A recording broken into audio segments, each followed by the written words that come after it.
딴지마켓에서 판매 중입니다.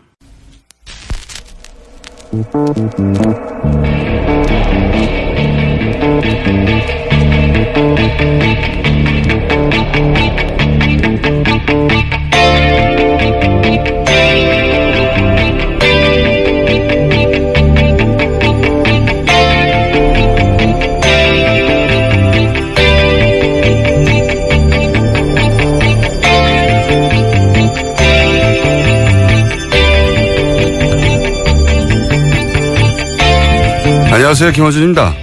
지난주 아일랜드에서는 인도 뭄바이 태생 이민자의 아들 버라드 커가 인도인 2세로는 최초로 총리가 됐습니다. 38, 역대 최연소 총리면서 게이입니다. 세르비아에서는 지난주 차기 총리로 브르나비치가 지명됐고 레즈비언입니다. 스페인 여성 국방장관 차콘이 임신한 채 군사열을 한 게 벌써 10년 전이고 이제 나토회에서는 여성 국방장관만 30명씩 모입니다. 그 나라들은 소수자 인권이 원래 높았다. 아닙니다. 아일랜드인 아무에게나 물어보세요. 천주교가 사실상 국교의 나라에서 게이 총리를 몇 년 전까지 상상이나 했냐고. 세르비아는 국민 85%가 동방 정교회입니다. 스페인은 마초이즘으로 유명하죠. 세상에 원래 그런 건 아무것도 없습니다.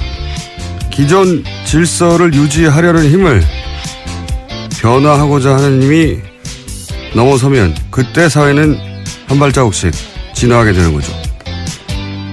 문재인 정부가 오랜 세월 이 땅을 지배해왔던 주류의 기준으로는 기존 질서를 거역하는 소수자 정부라는 걸 새삼 깨닫는 요즘입니다.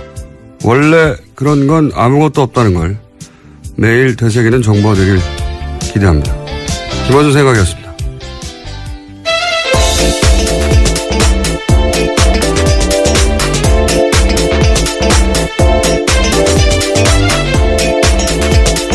시사인의 김은지입니다. 자, 오늘도 뉴스를 달려볼까요? 한 주의 마무리입니다. 네, 문재인 대통령이 어제는 로이터 통신과 인터뷰를 했습니다. 한미가 합의한 사드 배치 일정의 구체적인 내용을 처음 공개했습니다. 문재인 대통령은 당선 이후 보고받은 바에 의하면 원래 금년 하반기까지 사드 발사대 1기를 야전 배치하고 나머지 5기는 내년에 배치하기로 스케줄이 합의됐다라고 밝혔습니다. 그 뒤에 말도 있지 않습니까? 예. 그러나 어떤 전제에서인지 알 수 없지만 탄핵 국면에 들어서고 난 이후에 이러한 절차들이 서둘러졌다라고 말했습니다. 이게 대통령발 단독이에요. 네, 그렇죠. 로이터 통신에게 단독 뉴스를 준 겁니다. 이게 굉장히 중요한 메시지인 것이 한미 동맹의 가장 중요한 매개체가 된다고 오랫동안 지난 정부에서 얘기해왔던 이 사드 배치 관련해서 대통령조차 어떻게 된 건지 모른다는 거죠. 예, 말이 안 되는 거죠. 가장 중요한 무기체계라고 하는데 대통령이 군 통수권자가 어떤 연유인지 알 수 없는 상황에서 원래 스케줄이 바뀌었다. 왜 바뀌었는지도, 어떻게 바뀌었는지도, 누가 바꿨는지도, 어떤 절차를 거쳐서 바뀌었는지 모른다. 조사하겠다는 얘기죠. 예. 저는 엄중 처벌해야 되는 사안이라고 봅니다. 아무런 기록도 남기지 않았다는 얘기고요. 예. 그래 놓고 뭐 한미 동맹이 중요하다는 얘기 백날 하면 무슨 소용입니까? 이거 대통령도 모르는 사안인데. 자, 그런 단독이 하나 나왔고요. 다음 뉴스는요? 네, 또 연이어서 어제 로이터 통신과 인터뷰에서 눈길을 끄는 부분이 있습니다. 중국의 역할론도 강조했습니다.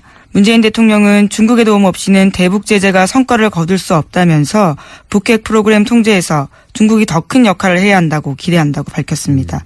또 다음 달 열리는 G20 정상회의 때 시진핑 중국 국가주석을 만나서 사드 배치 이후에 중국이 취한 보복 조치를 철회하도록 요청하겠다고 말했습니다.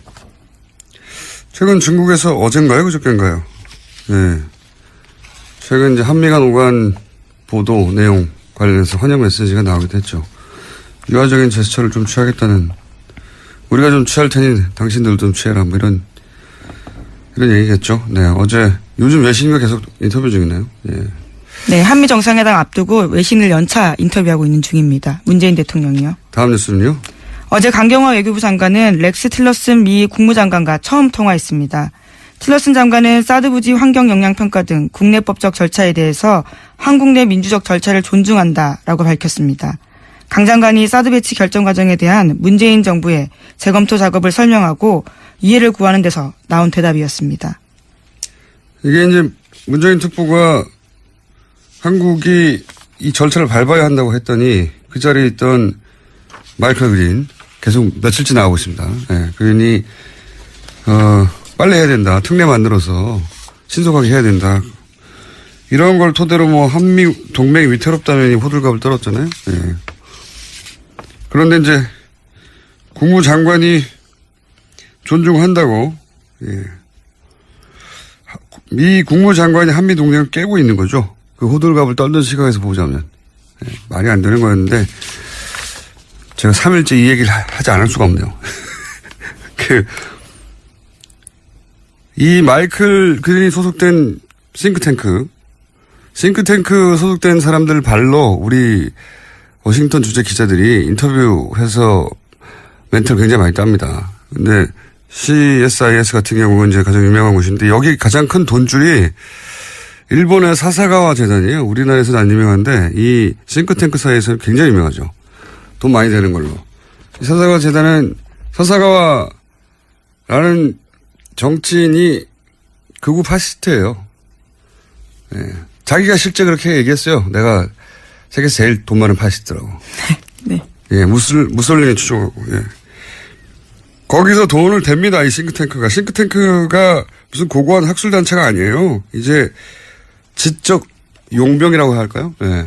지적 용병이 된 지 오래입니다. 괜히 워싱턴 이런 싱크탱크가 친일본 성향을 띈 게 아니고 그리고 이 싱크탱크 워싱턴 정가에 또 영향을 일정 정도 준단 말이죠. 그래서 괜히 방금 전에 나왔던 이 틸러슨이 일본 방문해서 일본이 미국에게 가장 중요한 동맹이다 말을 한 게 아니죠.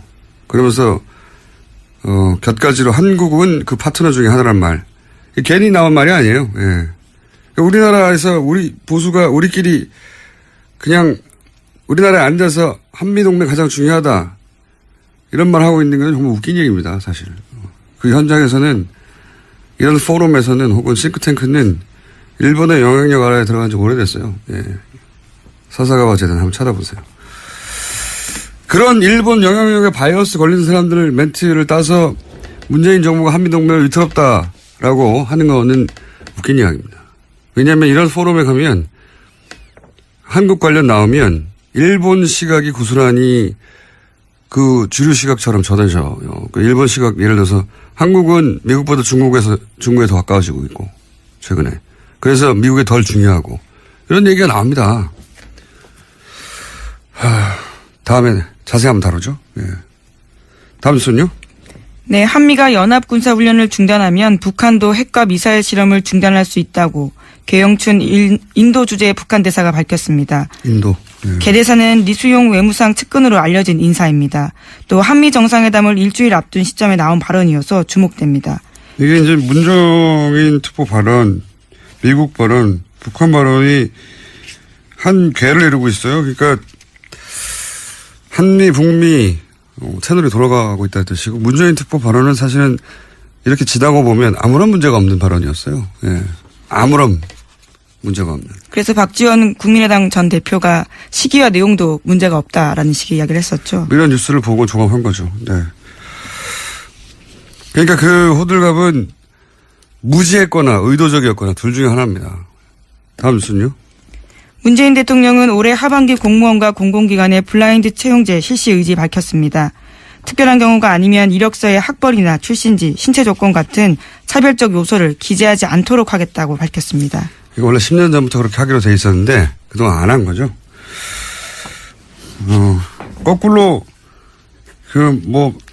우리 보수가 그렇게 따르고 싶어하는 미국에서 사진, 신체 정보 요구하면 소송당해요. 심지어 우리 이력서에는 부모 직업, 예. 학력까지 쓰라고 되어 있는 경우가 많습니다. 소송당할 내용들입니다. 이게 표준이 돼 있죠. 10년 전에 하자고 했는데 공기관도 안 따르고 있죠. 그래서 공기관부터 공무원부터 하겠다는 거고요. 다음 뉴스는요. 여야 간의 국회 정상화 논의했습니다. 하지만 합의점 찾지 못했습니다. 추경 정부조직법 심사가 밀리게 됐습니다. 다만 인사청문회는 열리게 되는데요.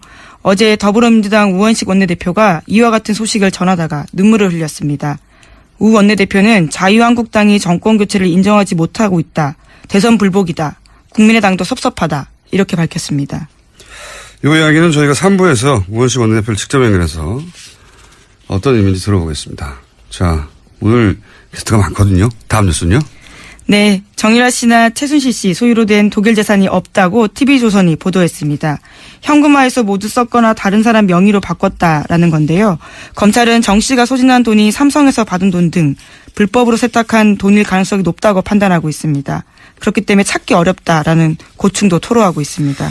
이게 저는 영장 기각이 계속해서 대단히 아쉬운 것이, 그리고 문제가 있다고 생각하는 것이, 예를 들어서 비싼 말과 함께 계속 이동했거든요. 엄청 돈이 나갔겠죠. 예. 그러면서도 몰래 그 주택을 구해서 숨어 다녔잖아요. 예. 돈도 계속 쓰고, 그리고 변호사비는요, 현지에서 그 기간이면 억대로 썼을 거예요. 1억 2억 수준이 아니라. 네, 실제로 10억 이상 썼다라고 추산된다고 합니다. 그리고 현재 정유라 씨 명의로 된 재산이 아무것도 없고, 그랬다는 얘기는 돈을 현금으로 다 바꿨거나 다른 사람 명의로 바꿨거나 이런 거잖아요. 그러니까 눈앞에서 재산 은닉을 하고 있는데, 그래서 사실은 정유라 씨를 구속해서 수사할 충분한 시급한 사안들이 있는데, 이건 페이퍼상의 정말 논리라고 봅니다. 재청구해야 된다고 보는데 과연 재청구해서 될지 모르겠어요. 지금 같은 상황에서는. 구속의 이유가 있다고 저는 개인적으로 생각하는데. 자, 다음 뉴스는요. 정유라 씨가 해외 도피 중에 지인들한테 쓴 편지 내용 또 나왔습니다. 이번에는 최순실 씨 비서 안모 씨에게 쓴 편지 내용입니다. 법률 용어를 동원해서 변론 대책까지 지시했는데요. 특검이 편파 수사를 한다는 주장을 해야 한다. 특검 목적은 박근혜 대통령 탄핵임을 밝혀서 수사가 무죄 추정 원칙을 벗어난 것이라고 해야 한다라는 내용 등이 쓰여 있다고 합니다. 그러니까 어리숙한 연기했는데 아니었어요. 예, 지금 대응하는 걸로 봐도 그렇고, 다시 한번 구속 수사의 필요성이 있다, 저는 생각합니다. 자, 다음 뉴스는요. 네, 어제도 박근혜 전 대통령과 최순실 씨의 뇌물재판 열렸습니다. 관련해서 최순실 씨가 재판을 받던 중에 변호인의 휴대전화를 작동하다가 들켰습니다. 검찰이 강하게 문제제기하면서 재판장도 최 씨에게 경고했습니다. 변호인의 전화로 외부와 메시지를 하고 있다는 의혹인 거죠? 네, 이번만이 처음이 아니고요. 지난번에도 있었다라고 검찰이 문제제기했습니다.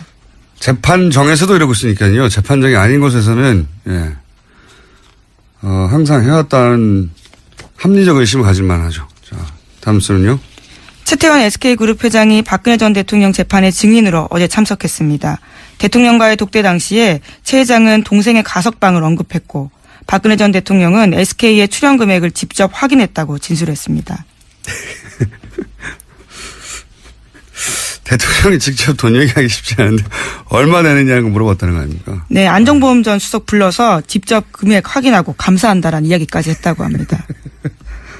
관련 주사 나올 때마다 웃음이 나와요. 네. 최태원 회장이 직접 진술한 부분입니다. 그러니까 독대니까 둘밖에 모르는 얘기인데, 그동안 안종범 실록에 의해서만 간접적으로 전해지다가 당사자가 나와서 돈 얼마 내느냐고 물어봤다. 예. 재밌는 뉴스입니다. 네. 그래놓고 자기는 전혀 국가를 위해서 한 일이고, 예. 돈이 어떻게 오가는지는 몰랐고, 요구한 적도 없다고. 다음 수는요? 네, BBK 사건의 김정규 씨가 자신의 트위터에 쓴 글이 눈길을 끌고 있습니다. 어제 올린 글인데요. 2007년 대선 직전 박근혜 전 대통령의 변호인인 유영하 변호사가 자신에게 기획 입국을 제안했다고 주장했습니다. 이런 김 씨의 주장에 대해서 유영하 변호사는 트위터 내용을 보지 못했다면서 상식적으로 판단해보라고 말했다고 하고요. 검찰은 공식 입장을 내고 김 씨의 주장은 과거 수사와 판결을 통해서 허위로 판명된 내용이라고 반박했습니다. 이게 무슨 진실 공방처럼 보도가 됐는데 새로운 게 아니에요. 이미 진작에 이혜원 의원이, 마침 그러고 보니까 이혜원 의원 인터뷰도 하네요. 당대표 후보로. 주장이 왔던 거예요. 예.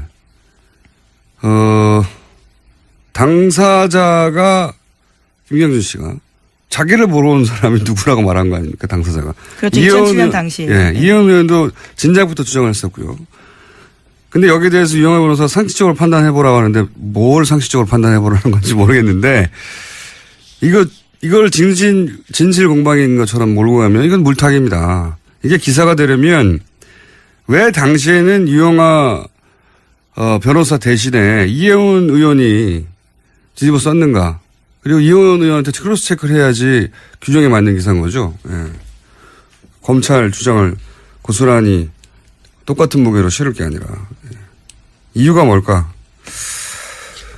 이혜원 의원에게 잠시 물어보기로 하고요. 예. 오늘 여기까지입니까? 네. 자, 오늘 미니 인터뷰가 또 하나 있어가지고 여기까지 하겠습니다. 시사인의 김은지였습니다. 감사합니다.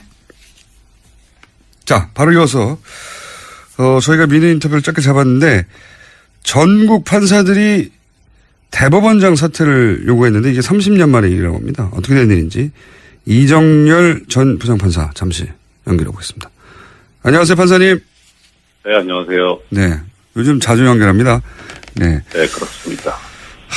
이게 이제 아주 긴 사연인데 오늘은 간단하게 무슨 일인지만 짚어보겠습니다. 제가 아는 요약본을 말씀드리면 국제인권법연구회가 있는데 다소 진보적인 의제를 다루는 연구하는 곳인데 공부하는 곳인데 양승태 대법원장 하에서 이 연구회 활동을 제약하려는 의혹이 있었고 네.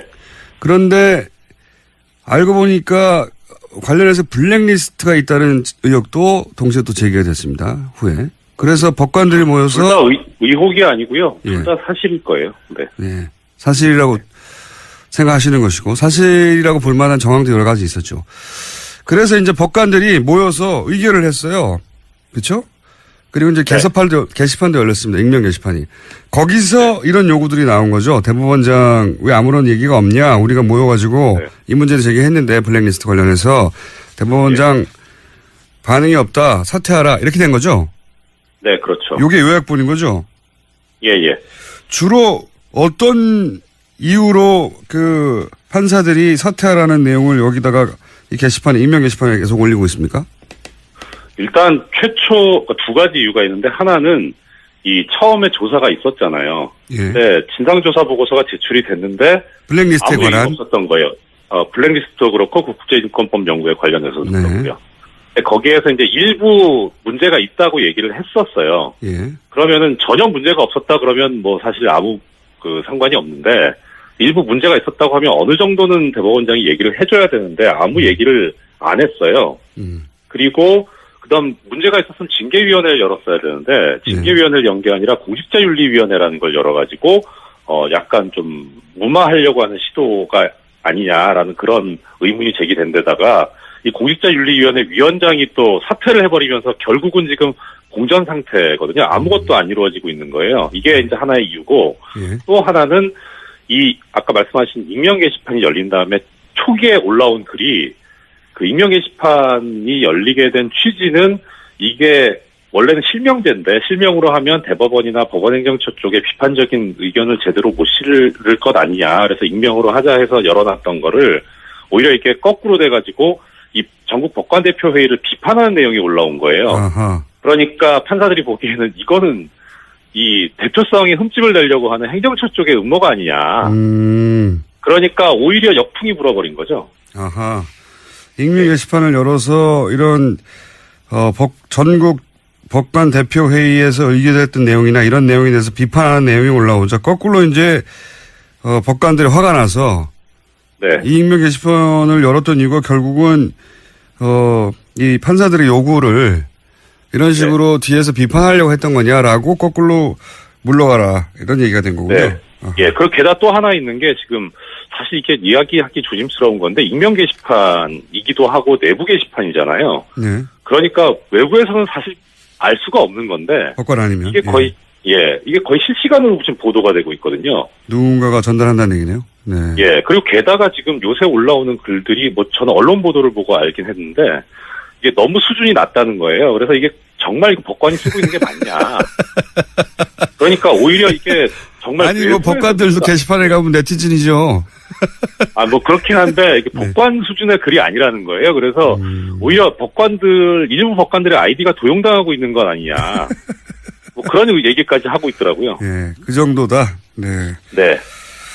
그래서 대법원장 물러가라는 얘기가 나왔다. 이 사안은 저희가 따로 한번, 왜냐하면 지금 현재 막 벌어진 일이고 진행 중인 일이라 오늘은 여기까지만 할 텐데요. 마지막으로 한 가지만 더 여쭤보자면 어떤 일이 벌어졌는가 하는 정도만 지금 체크하는 건데. 네. 어차피 임기가 석 달밖에 안 남았는데 대법원장이 네. 굳이 퇴진을 요구하는 이유는 뭔가요? 간단하게 정리해 주십시오. 판사들 성향이죠. 판사들은 법률가거든요. 법률가 중에 법률가이기 때문에 임기가 하루가 남아도 아닌 건 아닌 거예요. 무슨 말씀인지 알겠습니다. 오늘 여기까지 듣겠습니다. 감사합니다. 네, 고맙습니다. 지금까지 이정열 전 부장판사였습니다.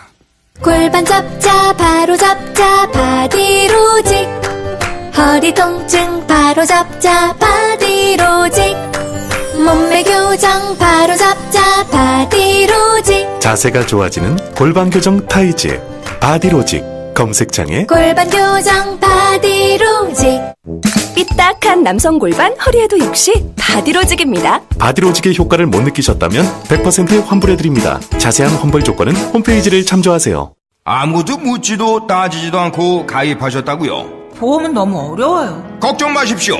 마이보험 체크가 도와드립니다. 1800-7917 마이보험 체크로 지금 전화주세요. 1800-7917 이미 가입한 보험이나 신규 보험도 가장 좋은 조건을 체크해서 찾아드립니다. 인터넷 한글 주소 마이보험.com 또는 카카오톡에서 아이디 검색 마이보험을 친구 추가하여 상담하실 수 있습니다. 모닝똥? 제겐 사치였죠.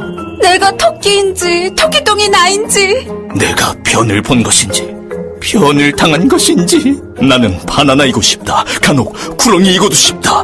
미궁 대장사랑!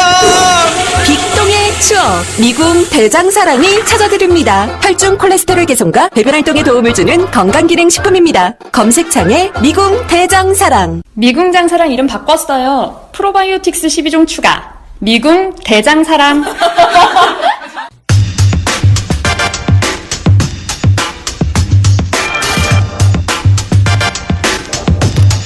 자유한국당 당대표 경선이 홍준표 후보가 TV토론을 거부하면서 그 갈등이 격화되고 있는데요. 자유한국당 대표 경선에 신상진 후보 전화 연결되어 있습니다. 안녕하세요, 의원님. 네, 반갑습니다. 안녕하세요. 네. 우선 간단한 출마의 변부터 왜 본인이 당대표가 되어야 하는지 말씀 주십시오. 예, 저희 지금 자유한국당이 지난 탄핵 사태 또 대선 참패 겪으면서 아주 지금 괴멸의 위기까지 지금 와 있습니다.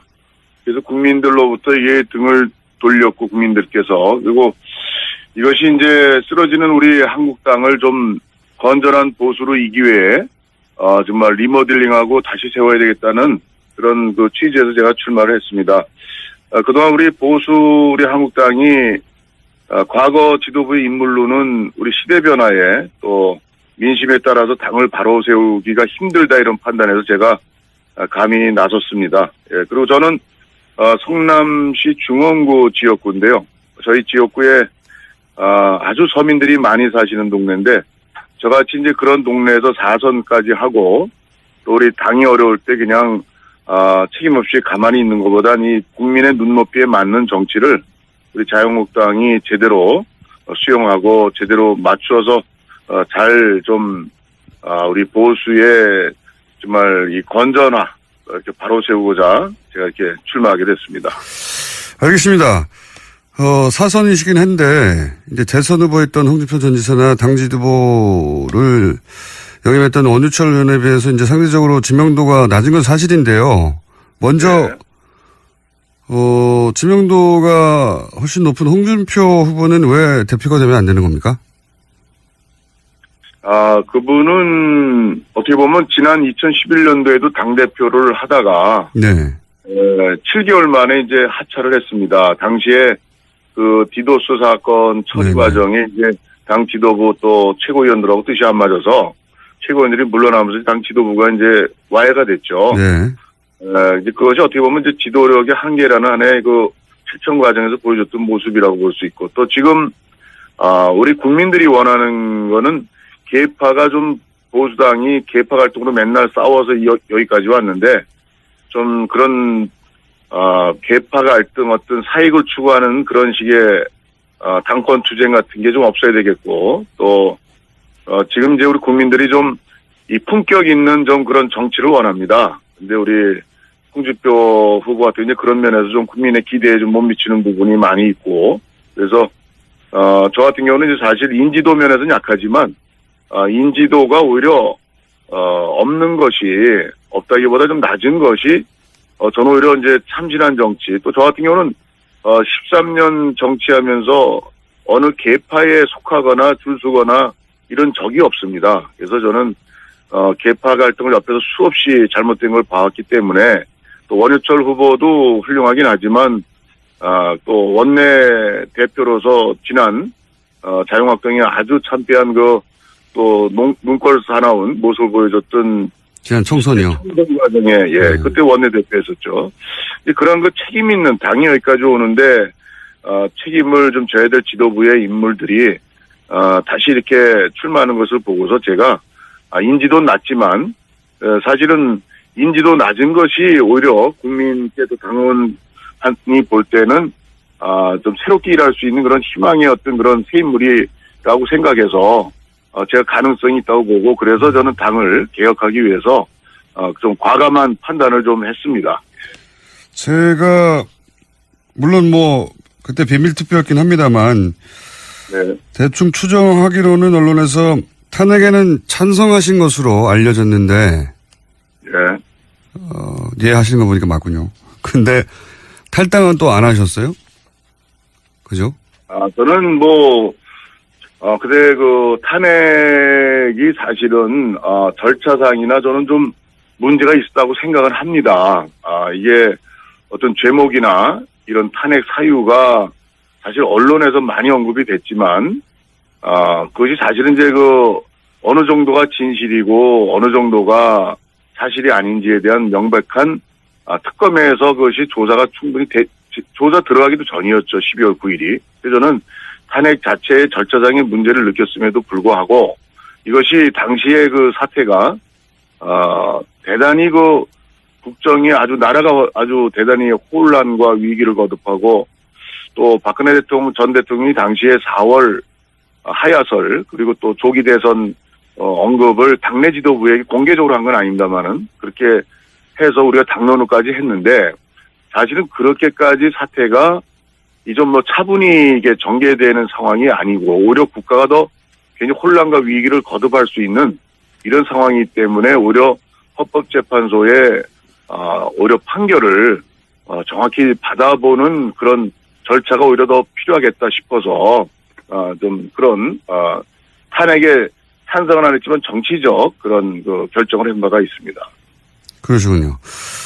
탈당 문제는 저는 그렇습니다. 이게 당 안에서 쭉 저 같은 경우는 어떻게 보면 친박도 전혀 아니고 권력 주변에 가본 적도 없고 어떻게 보면 의정 활동 또 국회직 활동 지역구 활동을 열심히 했던 의원인데, 근데 그 당이 어쨌든 공천받고 국회의원을 하고 있고 어쨌든 공동 연대 책임이 있는 입장에서, 근데 탈당한다는 거는 뭔가 집에 불이 났는데 불 끌 생각 안 하고 또 책임지는 그런 자세에서 이 좀 나가서 어떤 해결하는, 당시에 또 반기문 또 유엔 전 사무총장의 대선 후보로였던 옹립 이런 문제들이 정치적 계산이 깔려 있어가지고 그게 탈당한 그런 계산적 탈당에 대해서 저는 좀 찬성을 안 했고, 무너져도 같이 우리 책임지고 당시 이제 새누리당에 그대로 몸을 담고 잘못된 거 있으면 최대한 고쳐야 되는 그런 방향을 가지고 탈당을 당시 안 했습니다. 탈당이 전부라고 생각하지 않았습니다. 알겠습니다.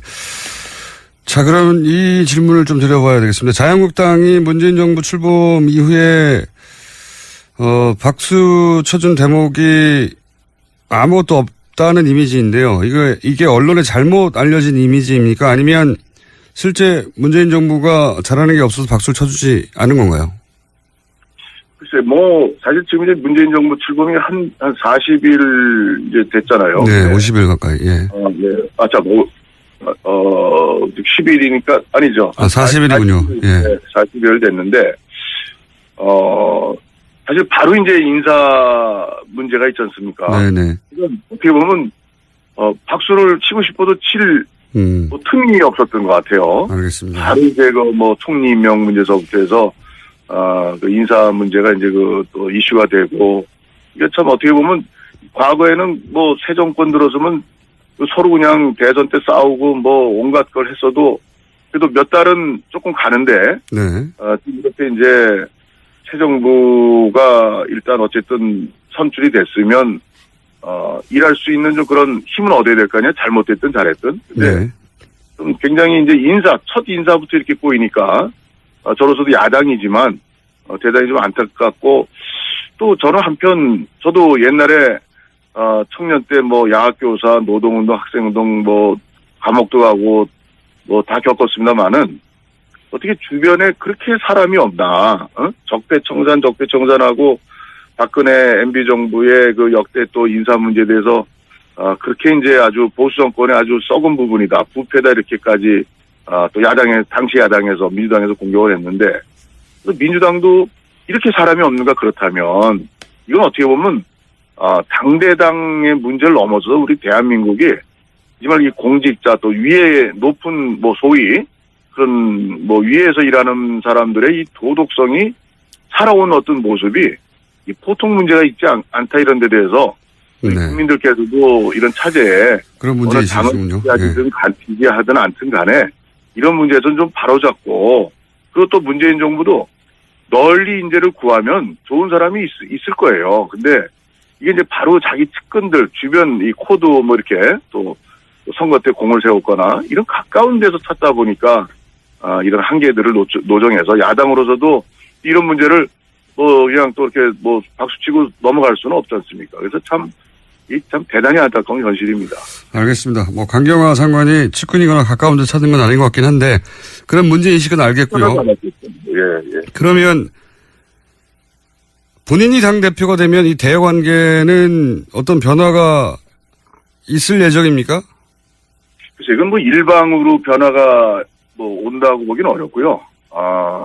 우선은 이제 국정을 운영하고 또 현재로서 어쨌든 간에 제1당이죠, 민주당이. 그래서 이게 집권 정부와 여당이 우선 좀, 빨리 어떤 욕심껏 일을 처리하려고 하는 그런 무리한, 그런 일을 하다 보면 또 국회가 걸리적거리고 어떻게 보면 또 야당이 아주 걸리적거린 존재가 되고 이런 인식을 가지고서는 뭐 여야 어떤 대립은 종식되기가 어렵고 또 발전적 관계를 맺기가 어렵다고 생각하고 좀 문재인 대통령서부터 여당 정부가 좀 느리더라도 이 기회에 좀 뭔가 우리나라가 좀 이 법치 또 국회와 정부의 어떤 협력 관계 이런 모델을 좀 잘 만들어 나가면 다음에 어떤 정권이 들어서더라도 우리나라에 좋은 그런 정치 발전이라는 큰 그런 기초를 놓을 수 있겠다 생각해서 칼자루는 결국 정부 여당이 지고 있고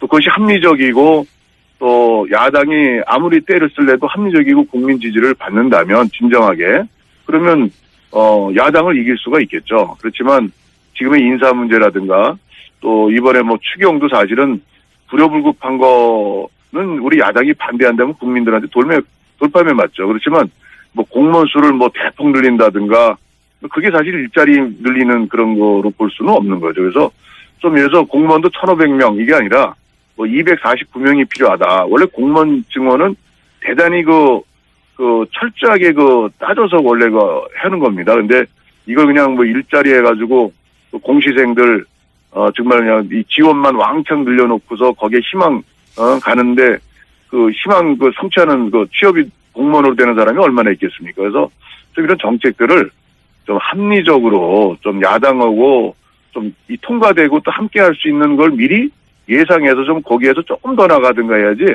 일방 추진을 하면은 야당이 제가 당대표가 된들 또 협치를 또 저도 하고 싶어도 알겠습니다. 쉽지 않은 그런 상황들을 여당이 또 집권 정부가 잘 풀어야 된다고 생각합니다. 알겠습니다. 주로 이제 청와대와 여당의 잘못을 지적하셨고요. 예, 그쪽이 책임이라고 말씀하셨는데 한 가지만 더 여쭤보자면 그러면 네. 자유한국당은 이 여야 대치 국면에서 잘못이 없습니까? 글쎄, 힘없는 또 약한, 소수의 또, 저 대선 참패로 상처 입은 많은 그런 이 후유증이 있는 당인데, 글쎄, 뭐 이것은 어떻게 보면, 힘 있는 정부와 여당이 또 새 정부가 좀 야당을 좀 같이 끌고 가는, 설득하고 이런 좀 부드러운 자세가 필요한데, 야당이 뭐, 먼저 잘하자, 뭐, 어떻게 하자 하고서 이런 인사 문제, 이런 난맥을, 지금 이제 인사가 제일 중요하지 않습니까? 근데 이걸 그냥 연일 드러나는 이런 문제를 또 인사청문회라는 그런 또 국회의 그 절차 과정이 있는데, 여기에서는 또 물르게 또 그냥 위장전이 또 좋다 그러고 대충 넘어갔다가는 이건 또 글쎄 문재인 정부가 잘 되기를 뭐 소망하는 그런 또 국민들은 뭐 또 평가를 어떻게 할지 몰라도 또 우리 당을 또 지지하는 또 보수나 또 아니면 일반 국민의 상식에서 봐서는 또 야당이 또 그렇게 해서는 또 안 된다고 생각합니다. 그거 언제 고칩니까, 그런 거. 그래서 좀 힘 있는 정부가 또 여당이 조금 좀 그게 야당의 잘못은 없는 건가요? 자유한국당에? 글쎄 저는 뭐 이제 한 40일 아직은 없다. 예. 40일인데 저희 잘못을 이렇게 보기에는 조금 좀 뭐 특별한 게 좀 없는 것 같습니다. 알겠습니다. 오늘 여기까지만 듣고요. 네. 경선이 막바지에 이르면 다시 한번 연결하겠습니다. 오늘 말씀 감사합니다. 예, 수고하세요. 감사합니다. 네. 지금까지 자유한국당 신상진 후보였습니다.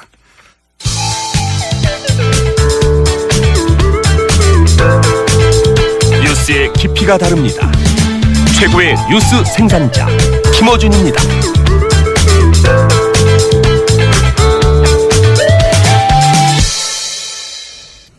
자, 바른정당도 새 당대표가 이제 월요일에 결정됩니다. 이현 의원 전화 연결됐습니다. 안녕하십니까? 네, 안녕하세요. 네, 당대표 경선 때문에 고정 코너도 출연을 못하시는 역차별을 받고 계신데. 아유, 감사합니다. 그래도 이렇게 연결해 주셔서 고정 코너는 아니더라도. 네. 네. 다른 질문 전에 오늘 갑자기 어제 뉴스가 나와서 유영아 변호사 얘기가 나왔어요. 김명준 씨. 그래요? BBK. 예. BBK 김명준 씨가 전당대회 하느라고 그 뉴스는 못 봤는데 무슨 일인가요? 본인을 만나러 온 사람 기획 입국을 제안한 사람은 유영아 변호사다라고 얘기를 했거든요. 김명준 씨가 그렇게 얘기를 했대요? 네네. 이현 의원님이 오래전부터. 입을 여셨네요? 네. 오래전부터 내가 아니고 유영아 변호사라고 주장하셨었습니까? 근데 드디어 이제 진실이 밝혀졌네요. 네. 당사자가 그런 말을 했죠, 처음으로. 그동안은 이현 의원님의 일방적인 주장. 그동안 제가 궁금한 건. 아니라고 그렇게 얘기를 했는데. 그러니까요. 한 가지가 궁금합니다. 한 가지가. 왜 이현 의원에게 당시에 뒤집어 씌웠을까요? 제가 그때 좀 말씀드렸지만, 친박들이 절 공천 안 주려고 한 그런 국면이었었잖아요. 그때 타이밍이. 예. 그리고 제가 말씀드렸을 때는 이제 친박 모 중진, 저를 공천 안 주려고 하시는 핵심 인물, 그분이 갑자기 전화하셔서 내일 검찰이 모종의 발표를 할 텐데 거기 반박하지 말고 그냥 가만히 있으라. 뒤집어 쓰라는 거 아닙니까? 그리고 그 다음날 검찰이 발표한 게 감옥에 김경준을 김경준을 이해운이 접촉했다. 예. 나는 그런 발표를 했었거든요. 제가 아니라고 나는 접촉한 적도 없고, 나는 감옥에 간 적도 없고, 난 미국에 간 적도 없고, 나는 만날 수도 없고, 김경준을 변호사도 아니기 때문에. 알겠습니다. 아무리 아니라고 항변해도 그때 그게 안 먹혔잖아요. 네. 당사자가 이제 오늘 드디어 이현 의원님 말씀처럼 본인을 만나러 온 사람이 유영아 변호사라고 얘기를 했어요. 네. 이 얘기는. 참 기가 막히네요. 네. 당대표가 대심에 출연하셔서 다시 한번 얘기하게 하고요. 네. 아유, 정말 이제 속 시원합니다. 네. 진실은 진짜 언젠간 드러나네요. 자, 오늘까지의, 전국을 돌면서 한 누적으로 현재 1위세요. 아유, 감사합니다. 근데 아직 선거의 한 4분의 1도 진행이 안 된 상태라. 수도권을 안 했기 때문에, 그죠? 네.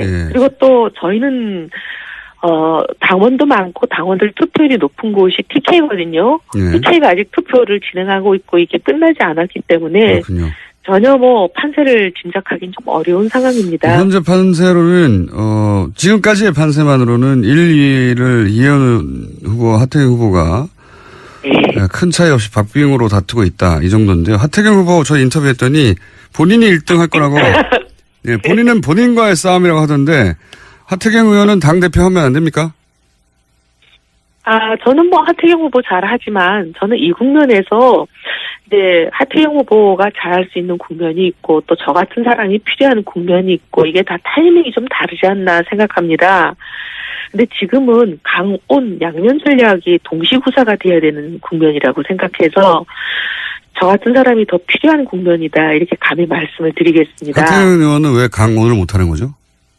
하태경 의원님은 좀 강한 면이 많으시죠. 강강으로 나갈 공산이 큽니까? 예. 근데 이제 밖으로는 대여 강경 투쟁을 해야 되잖아요. 선명하게. 아무래도 야당이다 보니까 그런 면도 있고 그다음에 또 보수 안에서도 경쟁이 있잖아요. 진짜 보수, 가짜 보수, 주도권 경쟁이 있으니까 강력한 리더십이 필요하긴 한데 동시에 저희가 좀 작은 정당이다 보니까 여기서 한 분이라도 놓치면 또 흐트러질까 봐 다들 걱정이 많으세요. 근데 이렇게 똘똘 뭉쳐서 하나로 가려면 화합이 필요하잖아요. 이 또 화합은 어머니 리더십 포용하고 끌어안고 이렇게 다독이고 하는 이런 것도 필요하거든요. 그래서 저는 감히 강온 동시구사가 되는 거는 제가 아니냐 이렇게 그냥 당원들께 말씀드리고 있습니다. 하태경 의원님 훌륭하죠. 정운천 의원은 그러면요. 뭐가 문제입니까? 당대표 하는데. 문제가 있는 건 아니고요. 문제가 없으면 정운천 대표 다 훌륭한데. 다 훌륭하죠. 정운천 의원님, 김영우 의원님 다 훌륭하죠. 근데 이 국면에서는 제가 그분들보다 좀 필요한 국면이다. 그냥 그렇게 말씀드리는 거죠. 김영우 후보는 저희와 인터뷰를 거절하셨어. 네 분 중에 유일하게. 인터뷰를 못했는데. 거절하셨어요? 네. 유일하게 거절하셨어요. 몇 가지 질문인데 김영우 후보 말씀하셨어요. 네. 김영우 후보가 의원님, 이혜원 의원님 뉴스공장 출연을 토론회 때 지적하셨다고요? 왜 거기 나가냐고 막 공격을 하셔가지고 제가 좀 당황했어요. 그래서 아니 왜 나가면 안 되냐 그랬더니 문정인 특보 발언 이런 부분을 얘기를 하면서 진행자의 생각에 동의하냐. 그래서 진행자하고 생각이 같을 수도 있고 다를 수도 있고 어떻게 뭐 모든 생각이 다 똑같은 그런 진행자 프로만 골라서 나가냐. 진행자하고 생각이 다르다고 그 프로 나가면 안 되냐. 제가 그렇게 말씀드렸어요. 네. 당대표 토론에서 뉴스공장이 거론이 됐습니다. 참. 네. 제가 재밌어가지고 여쭤봤어요. 핫하다는 거죠. 그리고 그만큼 우리 진행자께서 완전히 국민 아이콘이시잖아요. 오늘 여론조사가 있다고 너무 오늘 여론조사가 있죠? 오늘 아니요. 저희 내일 모레인가? 내일 모레인가. 여론조사가 내일 모레일 겁니다. 아마. 네, 당원 책임 당원과 일반 당원 그러고 나서는 일반인들을 상대로 한 여론조사인 거죠? 네, 맞습니다. 그게 30%입니다. 일반인을 상대로 한 여론조사 굉장히 중요하네요. 그게 굉장히 중요합니다. 왜냐하면 당원은 7만 명이 다 투표를 물론 안 한다 그러더라도 그래도 한 몇만 명이 투표하시잖아요. 그 몇만 명이 투표한 게 70%가 되는 거거든요. 근데 일반인 여론조사는 주로 여론조사 회사들이 1000명 하잖아요. 1000명의 값이 30%가 되는 거니까 한 명 한 명의 가치가 굉장히 크죠. 그렇군요. 네. 어제 민주당 우원식 원내대표가 자유한국당이 해도 너무한다 이런 성토를 한 건 아시죠? 예. 들었어요. 근데 아니 왜 우원식 원내대표님은 저는 자유한국당이 해도 너무한다는 데는 동의하거든요. 거기는 동의하는데. 어떻게 거긴 동의해요. 어떻게 반대 말고 할 줄 아는 게 없냐. 저도 그런 생각이 들긴 들어요. 그래서 성토를 하는 것까지는 저는 이해를 하는데 조금 너무 나가셨어요. 추경을 반대하는 건 대선 불복이다 하시는 거는 조금 너무 하신 것 같아요. 자유한국당의 태도에 대해서 대선 불복이라고 하신 것 같긴 한데 이 대목은 저희가 잠시 후에 또 우원식 원내대표 인터뷰가 있으니까 진위는 여쭤보기로 하고요. 여하간 제가 궁금한 것은 자유한국당이 해도 너무한다고 하는 그 대목에 대해서는 동의하십니까? 동의하죠. 자유한국당이 추경을 심사조차 안 하겠다. 이거는 누가 들어도 너무하고요. 저는 이건 내로남불 좀 그만했으면 좋겠어요. 이건 전형적인 내로남불이거든요. 왜냐하면 이거 조금 길게 설명드려도 되나요? 3번밖에 안 남았으니까 알아서 쓰십시오. 네. 네. 추경을 아무 때나 못하게 아예 그냥 국가재정법에 못을 박아버리자. 전쟁이 나거나 자연재해가 나거나 막 이런 거 아니면 못한다. 이렇게 법을 바꾼 게 박근혜 당대표 시절이에요. 저희가 야당할 때. 그렇게 세게 주장하면서 절대로 추경 못하게 한다고 이렇게 난리를 해놓고 본인이 대통령 되셔가지고 4년 동안 3번 했어요. 네. 거의 1년에 매년 했다는 뜻이잖아요. 네. 근데 브렉시트 그때마다 추경됐습니다. 브렉시트 추경. 네. 근데 문제는 그리고 총 40조나 추경을 했어요. 예. 그 3번이 단 한 번도 소위 자기들이 바꾼 국가재정법 추경 요건에 맞은 적이 한 번도 없어요. 근데 그때 당시 야당이 지금 여당된 민주당 아닙니까? 민주당이 귀하들이 그렇게 안 된다던 추경 요건에 하나도 안 맸다고 얘기할 때마다 뭐라 그랬냐, 맞아 막 우기면서 했단 말이에요. 근데 이제 입장이 거꾸로 돼가지고 반대가 된 거 아닙니까? 근데 이번에는 똑같은 입으로 추경 요건이 안 맞다고 들어놓으면서 심사조사 안 하겠다 그러니 이건 전형적인 내로남불이에요. 다른 사람은 추경 요건이 안 맞다고 말할 수 있어도 그분들은 그 말할 수가 없어요. 알겠습니다. 자, 시간이 왔기 때문에 한 가지만 여쭤볼게요. 자유한국당과의 당대당 통합. 네. 가능합니까? 가능하다면 어떤 조건이어야 합니까? 일단 지금 입에 올릴 필요도 없습니다. 지금은요? 가능한 조건 자체가 지금은 이루어질까 가능성이 보이지도 않고요. 자유한국당이 완전히 환골탈태를 해서 제대로 된 진짜 보수가 되지 않으면 불가능한데 지금 저러고 있는데 제대로 된 진짜 보수가 될 가능성이라는 게 지금은 얘기할 형편도 안 되기 때문에 지금으로서는 얘기할 타이밍이 아닌 것 같아요. 알겠습니다. 홍준표 지사가 유리한 게 아니냐 하는 게 이제 대체적인 전망인데 만약 홍 전 지사가 자유한국당의 대표가 물론 결론을 봐야 알겠지만 네. 전망을 하는 거니까 일단 전망 상태에서 대표가 된다면 네. 그리고 이혜원 의원님이 대표가 된다면 두 분의 상생상 이 당대당 통합은 사실상 굉장히 어렵다. 이렇게 봐야 되는 거 아닙니까? 그렇게 얘기하는 분들이 계세요. 그렇게 얘기하는 분들이 계시는데 어쨌든 저는 자유한국당의 홍준표 지사가 되든 누가 되든 개혁이 무망하다 그렇게 생각합니다. 지난번에도 말씀드렸지만 결국 친박당이거든요. 지금도 친박이 주인이에요. 상황으로 친박이 뒤에 앉아서 수렴청정을 하고 있고 앞에 로봇가 누가 나오냐 그 차이뿐인데 간판을 아무리 바꿔다는들 주인은 친박인데 그 당이 뭐가 달라지겠습니까? 알겠습니다. 달라지기 어려울 거예요. 예. 저희가 월요일 날 당대표 선출이시니까 다음 고정 시간에는 대표님으로 나오실 수도 있군요. 그렇게 되기를 도와주십시오. 알겠습니다. 오늘 말씀 여기까지 듣겠습니다. 감사합니다. 감사합니다. 네. 지금까지 이혜훈 의원이었습니다. 오늘 2부 인터뷰에서 여러 번 거론된 우한식 원내대표는 잠시 후 3부에서 만나보겠습니다. 김원준입니다.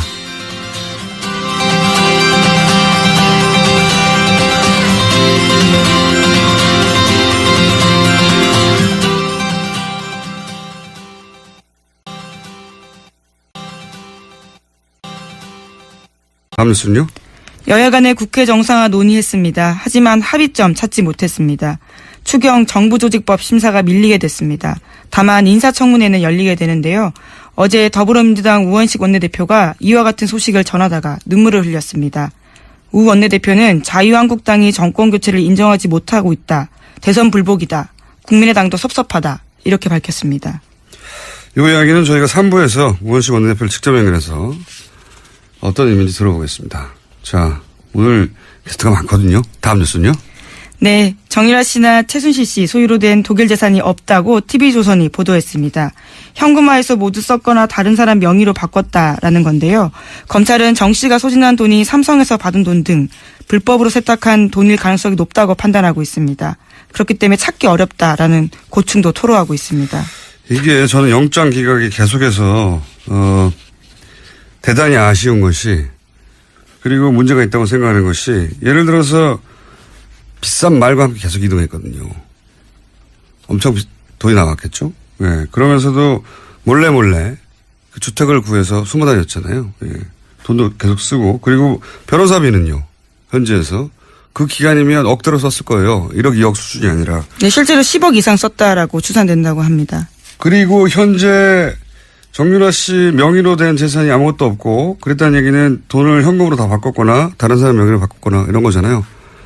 그러니까 눈앞에서 재산 은닉을 하고 있는데 그래서 사실은 정유라 씨를 구속해서 수사할 충분한 시급한 사안들이 있는데, 이건 페이퍼상의 정말 논리라고 봅니다. 재청구해야 된다고 보는데, 과연 재청구해서 될지 모르겠어요. 지금 같은 상황에서는. 구속에 이유가 있다고 저는 개인적으로 생각하는데. 자, 다음 뉴스는요? 정유라 씨가 해외 도피 중에 지인들한테 쓴 편지 내용 또 나왔습니다. 이번에는 최순실 씨 비서 안모 씨에게 쓴 편지 내용입니다.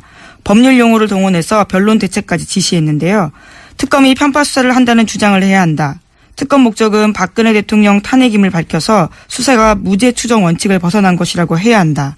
라는 내용 등이 쓰여 있다고 합니다. 그러니까 어리숙한 연기했는데 아니었어요. 예, 지금 대응하는 걸로 봐도 그렇고 다시 한번 구속 수사의 필요성이 있다. 저는 생각합니다. 자, 다음 뉴스는요?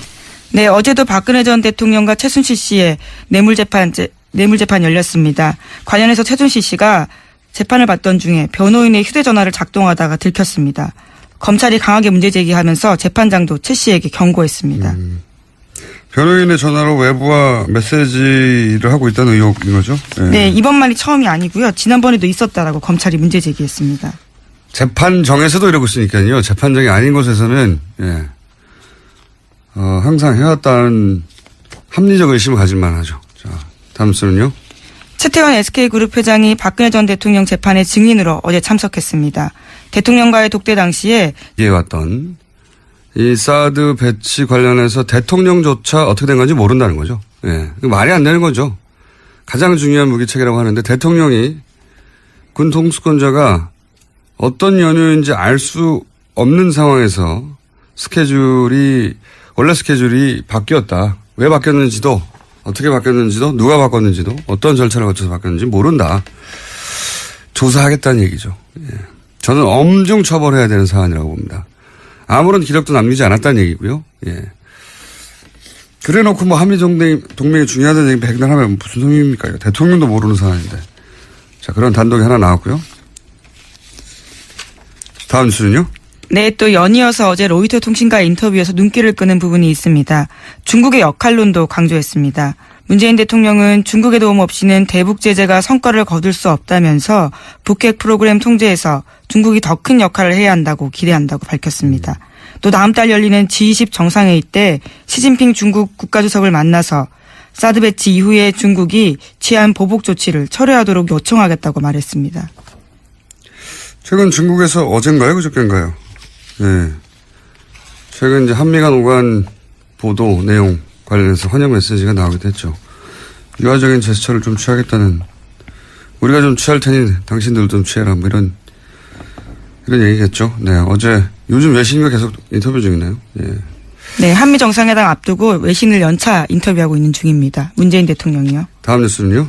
어제 강경화 외교부 장관은 렉스 틸러슨 미 국무장관과 처음 통화했습니다.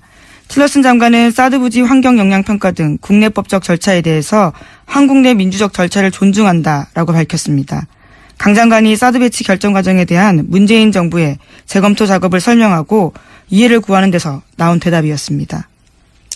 이게 이제 문재인 특보가 한국이 이 절차를 밟아야 한다고 했더니 그 자리에 있던 마이클 그린 계속 며칠째 나오고 있습니다. 네, 그러니 빨리 해야 된다. 특례 만들어서 신속하게 해야 된다. 이런 걸 토대로 한미 동맹이 위태롭다면 호들갑을 떨었잖아요. 네. 그런데 이제 국무장관이 존중한다고, 예. 미 국무장관이 한미 동맹을 깨고 있는 거죠. 그 호들갑을 떨던 시각에서 보자면. 예. 말이 안 되는 거였는데 제가 3일째 이 얘기를 하지 않을 수가 없네요. 이 마이클 그린이 소속된 싱크탱크 소속된 사람들 발로 우리 워싱턴 주재 기자들이 인터뷰해서 멘트를 굉장히 많이 땁니다. 근데 CSIS 같은 경우는 이제 가장 유명한 곳인데 여기 가장 큰 돈줄이 일본의 사사가와 재단이에요. 우리나라에서는 안 유명한데 이 싱크탱크 사이에서 굉장히 유명하죠. 돈 많이 되는 걸로. 이 사사가와 재단은 사사가와라는 정치인이 극우 파시스트예요. 예. 자기가 실제 그렇게 얘기했어요. 내가 세계에서 제일 돈 많은 파시스트라고. 네. 예, 무솔리니 추종하고, 예.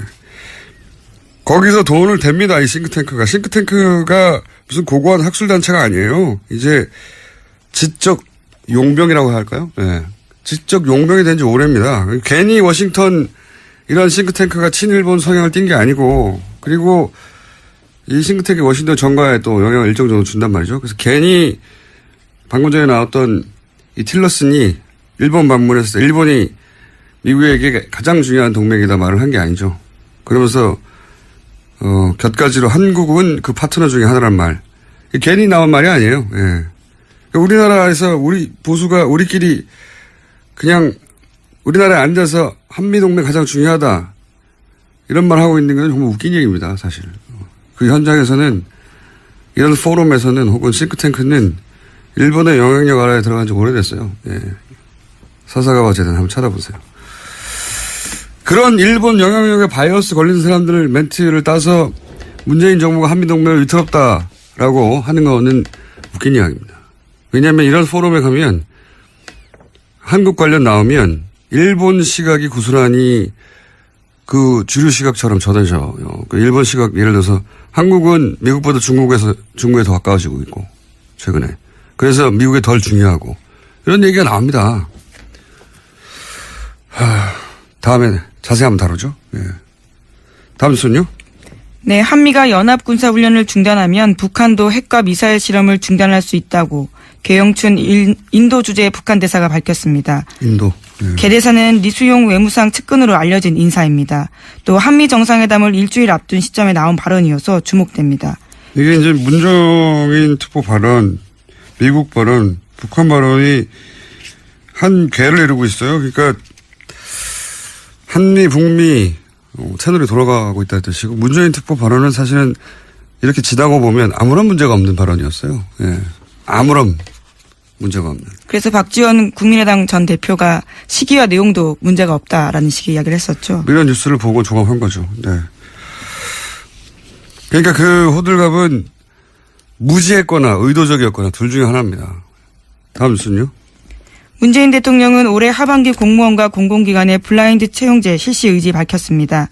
특별한 경우가 아니면 이력서에 학벌이나 출신지, 신체 조건 같은 차별적 요소를 기재하지 않도록 하겠다고 밝혔습니다. 이거 원래 10년 전부터 그렇게 하기로 돼 있었는데 그동안 안 한 거죠. 거꾸로 우리 보수가 그렇게 따르고 싶어하는 미국에서 사진, 신체 정보 요구하면 소송당해요. 심지어 우리 이력서에는 부모, 직업, 예. 학력까지 쓰라고 되어 있는 경우가 많습니다. 소송당할 내용들입니다. 네. 이게 표준이 돼 있죠. 10년 전에 하자고 했는데 예. 공기관도 안 따르고 있죠. 그래서 공기관부터 공무원부터 하겠다는 거고요. 최 회장은 동생의 가석방을 언급했고 박근혜 전 대통령은 SK의 출연 금액을 직접 확인했다고 진술했습니다.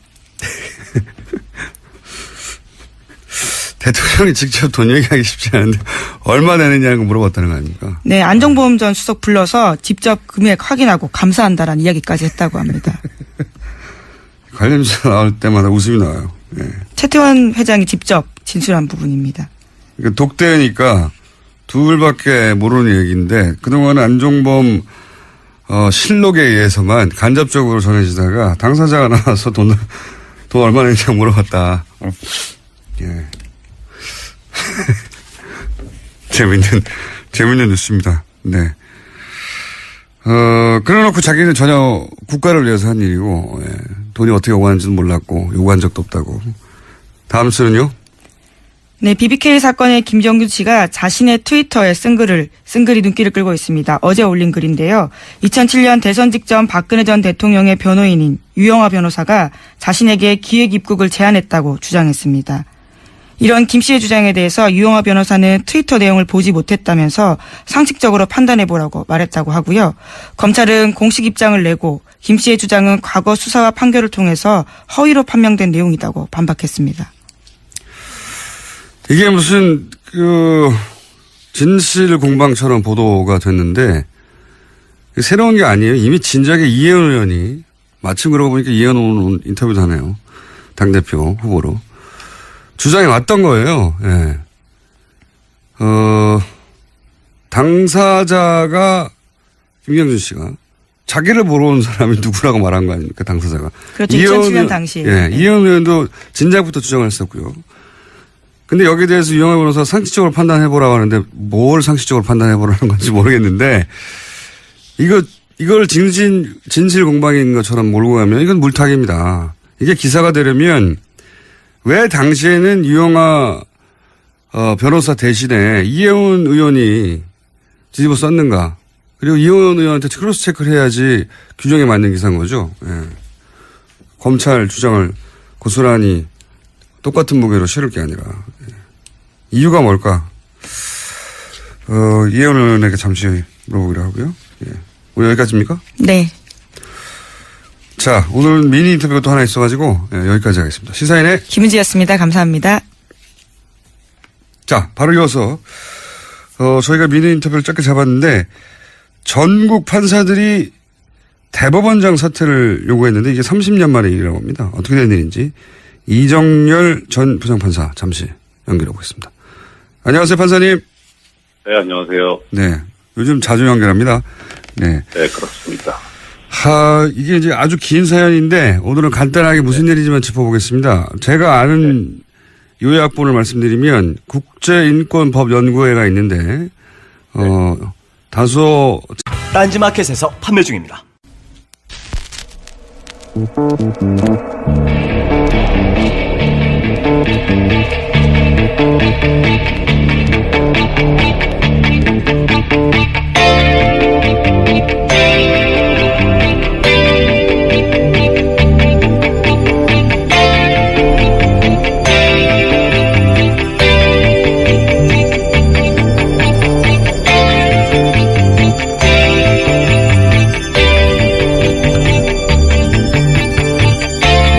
안녕하세요, 김어준입니다. 지난주 아일랜드에서는 인도 뭄바이 태생 이민자의 아들 버라드 커가 인도인 2세로는 최초로 총리가 됐습니다. 38, 역대 최연소 총리면서 게이입니다. 세르비아에서는 지난주 차기 총리로 브르나비치가 지명됐고 레즈비언입니다. 스페인 여성 국방장관 차콘 임신한 채 군사야를 한 게 벌써 10년 전이고 이제 나토에서는 여성 국방장관만 30명씩 모입니다. 그 나라들은 소수자 인권이 원래 높았다. 아닙니다.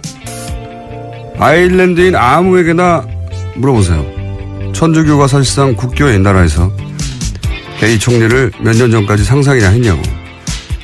세르비아는 국민 85%가 동방 정교회입니다. 스페인은 마초이즘으로 유명하죠. 세상에 원래 그런 건 아무것도 없습니다. 기존 질서를 유지하려는 힘을 변화하고자 하는 힘이 넘어서면 그때 사회는 한 발자국씩 진화하게 되는 거죠. 문재인 정부가 오랜 세월 이 땅을 지배해왔던 주류의 기준으로는 기존 질서를 거역하는 소수자 정부라는 걸 새삼 깨닫는 요즘입니다. 원래 그런 건 아무것도 없다는 걸 매일 되새기는 정부가 되길 기대합니다. 김어준 생각이었습니다.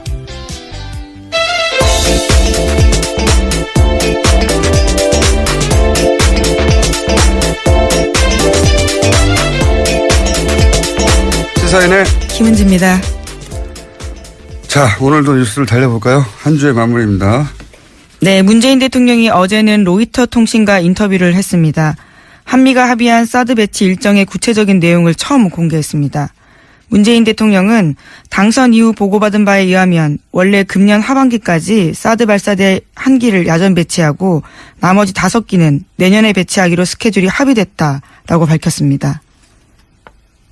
그 뒤에 말도 있지 않습니까? 예. 그러나 어떤 전제에서인지 알 수 없지만 탄핵 국면에 들어서고 난 이후에 이러한 절차들이 서둘러졌다라고 말했습니다. 이게 대통령발 단독이에요. 네, 그렇죠. 로이터 통신에게 단독 뉴스를 준 겁니다. 이게 굉장히 중요한 메시지인 것이 한미 동맹의 가장 중요한 매개체가 된다고 오랫동안 지난 정부에서